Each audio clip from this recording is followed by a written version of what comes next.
Hello everyone and welcome to another episode of English in Practice. It's Kareem with you, your English teacher.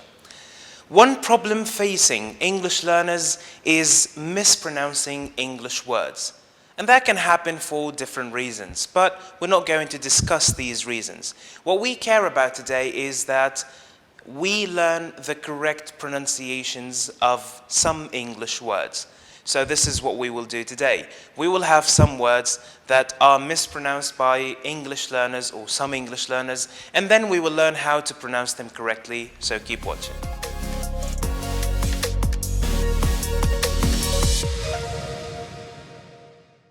The first word on our list today is the word especially. Now this word can be mispronounced by English learners by adding more syllables to the word and thus more vowels. So some people may pronounce it as especially. Now this is a wrong pronunciation of the word.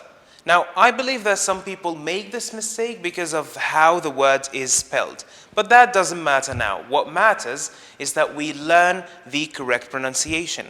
The word especially is pronounced as especially or especially with a schwa after the sh sound. As to the meaning, the word especially is an adverb that can be used to express somehow different meanings in different contexts. Let's have examples. Example 1, he's not especially interested in English. Example 2, I bought this gift especially for you. Example 3, he is interested in many genres, especially sci-fi. In the first example, the word especially is used to mean very much.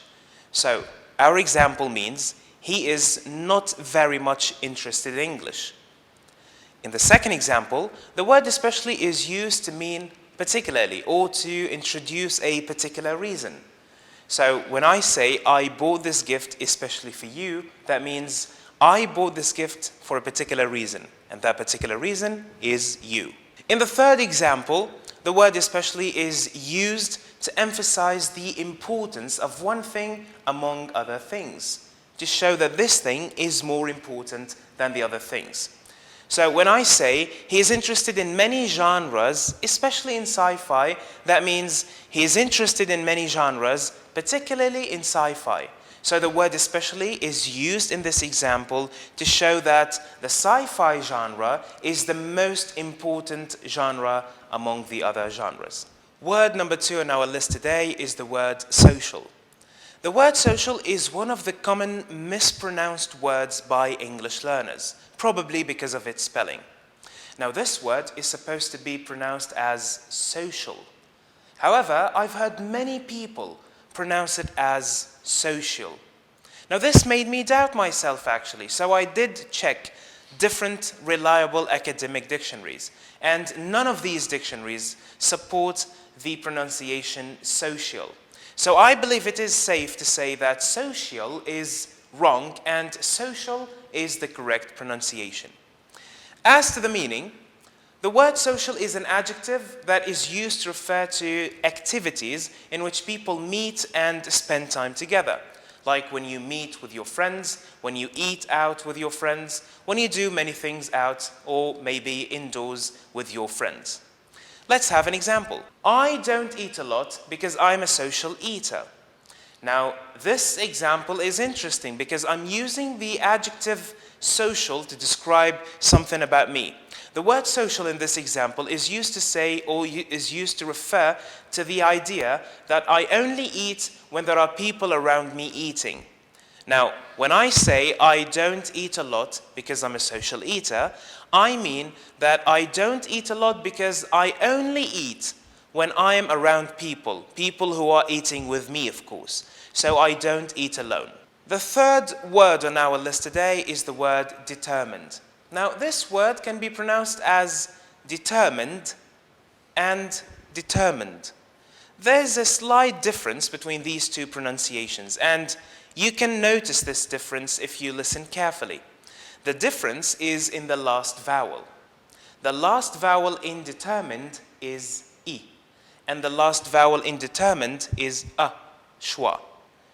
However, this word can never be pronounced as determined, or at least this is what I know from the dictionaries I consulted. So determined, determined, they are correct. Determined or determined is the wrong pronunciation here. As to the meaning, determined is an adjective that we use to describe a person who wants to do something or achieve something very much. Now, a determined person would not allow anything or anyone to stop them from doing what they want to do. Let's have examples. Example 1, he is determined to finish the weekly report today. Example 2, Jack is a determined person. He will definitely get the job. In both examples, the adjective determined is expressing the same meaning. However, I use two examples here because I want to show you how to use it with a full infinitive. The first example means that he wanted to finish the weekly report today very much, to the point that he would not allow anyone or anything to stop him from doing so. The second example simply means that Jack is a determined person, which means he wants to do something very much and he would not allow anything or anyone to stop him. So our example means that Jack is going to get this job because he will do his best and he will not give up to any difficulties. The last word on our list today is the word conversation. This word can be mispronounced by English learners who would pronounce it as conversation, using the z sound instead of the s sound. However, the correct pronunciation is conversation.